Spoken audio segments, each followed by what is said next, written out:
Bon les boys, aujourd'hui on se retrouve pour une vidéo et on va parler tout simplement du sumo et du semi-sumo et pourquoi est-ce que ce débat n'a aucun sens. En fait tout simplement les gars, ce qu'il faut comprendre c'est que le sumo c'est tout simplement le fait d'avoir les jambes en dehors des mains quand vous loquez et quand vous vous placez. Il n'y a rien de plus compliqué que ça, c'est aussi simple que ça le sumo. En fait j'entends souvent des gens qui me disent que s'ils resserrent un petit peu leur stance, dans ce cas ils vont faire du sumo et plus du semi-sumo, du semi-sumo et plus du sumo et que ça va poser des problèmes etc. En fait globalement dites-vous qu'on s'en fout, la stance que vous avez on s'en fout, tout simplement ce qui compte pour faire du sumo et pour être considéré comme un sumo, même si d'ailleurs ça n'a vraiment aucune valeur en soi, c'est d'avoir les mains à l'intérieur des jambes. Le reste en fait c'est juste une question de confort et de mécanique de mouvement. En fait il y a une pensée un peu générale qui se développe, c'est plus on est large et plus mon sumo va être optimisé et du coup je dois rester large pour pouvoir faire un bon sumo etc.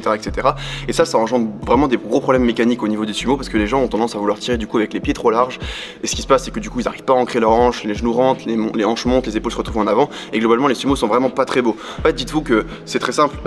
même si en théorie plus on est large au niveau du sumo et plus on l'optimise, si vous n'arrivez pas à maîtriser votre technique, vous aurez beau être aussi large que vous voulez, vous serez pas fort en sumo. Donc dans un premier temps pour apprendre un sumo il vaut mieux être sur sa stance normale et pourquoi pas après essayer de jouer en essayant de réouvrir sa stance plus tard quand vous maîtrisez bien le mouvement, mais pour apprendre la mécanique de mouvement, vouloir être trop large c'est totalement un désastre dans l'apprentissage. La règle numéro 1 au niveau du sumo, en fait c'est tout simplement quand vous tirez sur votre barre, et j'ai bien dit tirer, pas quand vous vous placez, vous devez avoir vos genoux qui sont juste au-dessus de vos chevilles, tout simplement dans un plan frontal, si vous prenez une vidéo de face, vous devez voir que vos genoux sont juste au-dessus de vos chevilles. Et je dis bien quand vous vous mettez en tension et quand vous avez déjà tiré votre slack, quand la barre commence à démarrer. C'est pas seulement le placement, donc le fait de pouvoir se mettre dans une amplitude passive, mais surtout dans une amplitude active. C'est-à-dire qu'au moment où vous allez commencer à exercer de la force, qu'est-ce qui va se passer? Est-ce que vos genoux rentrent? Est-ce que du coup vos genoux se retrouvent à l'intérieur de vos chevilles? Si c'est le cas, c'est vraiment une erreur. Il faut faire en sorte que quand vous mettez de la tension et quand la barre est sur le point de commencer à démarrer, voire quand elle commence à décoller tout doucement, vos genoux soient juste au-dessus de vos chevilles. Dites-vous que ce point-là, ça a une conséquence énorme sur l'ancrage des hanches. Ce qui se passe, c'est que si vous vous mettez trop large au niveau de la position, vous allez vraiment étirer tous vos muscles qui sont extenseurs de la hanche, et donc pour produire de la force, ils vont pas être dans une position qui sont idéales, et donc ce qui va se passer, c'est les hanches qui remontent pour réduire cet étirement, pour réduire l'étirement globalement qui va se passer au niveau de tout ce qui est donc adducteur, fessier, grand fessier, même ischio-jambier, etc. Et donc les hanches vont remonter, et comme vous êtes placé trop bas au début, les hanches vont remonter, et les épaules sont évidemment liées aux hanches via l'abdomen, et donc elles vont partir en avant de la barre, et vous allez vous retrouver en avant de la barre pendant tout le mouvement, et souvent on voit ce syndrome où les gens quand ils passent les genoux au sumo, ils se mettent à twerker, et le lock est vraiment pas beau, etc. Tout ça, ça vient souvent de la position de départ, et donc du coup, de la position des chevilles par rapport aux hanches, de réussir à ancrer ses genoux. Du coup, comme on peut le voir là sur cette vidéo, mes genoux rentrent, ce qui a pour conséquence de faire remonter mes hanches, et du coup faire partir mes épaules en avant de la barre. Pourquoi? Tout simplement, comme je l'ai dit, je n'ai pas assez de force au niveau des extenseurs de la hanche, et donc du coup, comme mes genoux sont reliés à mes hanches via les fémurs, si mes genoux rentrent, mes fémurs doivent forcément aller quelque part parce qu'ils font toujours la même taille, et donc du coup ça fait remonter mes hanches.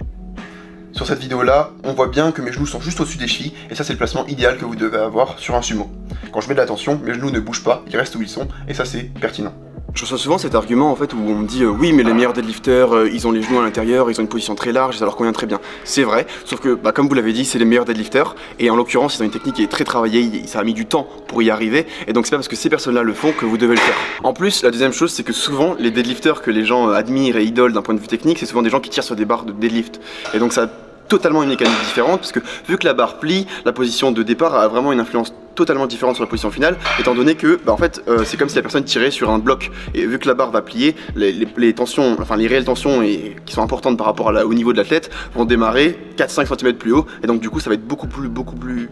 pardonnant et ça va être moins exigeant sur la position de départ et sur comment est-ce que vous allez devoir placer vos genoux par rapport à vos chevilles. Sur cette vidéo là on voit vraiment que en fait le placement sur une deadlift bar est totalement différent parce qu'en réalité du coup je devrais laisser quelques centimètres entre ma main et la barre et ça c'est le moment seulement où la barre serait totalement en tension et donc du coup j'aurais exercé la force totale que mon corps devra faire pour faire décoller la barre et donc on voit que je peux me permettre d'être beaucoup plus large au niveau de ma position tout en respectant les points que j'ai donnés avant. Du coup les boys, je vais vous donner un tips pour réussir à trouver votre hauteur de hanche de manière globale, mais aussi pour réussir à trouver votre position des genoux par rapport aux chevilles. Qu'est-ce qu'il va falloir faire? C'est du glass deadlift. Je sais que c'est un exercice que je donne souvent pour apprendre à sumo, mais c'est un exercice vraiment très important parce que du coup en maîtrisant la partie excentrique du mouvement, un truc qu'on ne fait jamais au soulevé de terre, votre corps va vous placer naturellement dans une position dans laquelle il va devoir être fort pour tout simplement retenir la barre et du coup exercer de la force, chose qu'il ne fait jamais d'habitude, et donc du coup il va vous placer dans une position qui est optimale quand vous êtes proche du sol, là où vous devez maintenir la tension au glass deadlift. l'excentrique du mouvement est contrôlé, on maintient la barre juste avant de la poser au sol, et donc du coup ça nous force vraiment à exercer une force qui est très importante à l'endroit où on est le plus faible en théorie en sumo deadlift, donc du coup au démarrage, et ça nous apprend beaucoup sur la position de départ qu'on doit avoir au niveau des genoux par rapport aux chevilles. Donc voilà les boys, pour cette vidéo c'est fini. N'hésitez pas du coup à me taguer si ça vous a aidé, à commenter, à liker, à partager comme d'habitude. Il faut partager un peu les vidéos du réfé. Allez, ciao les boys.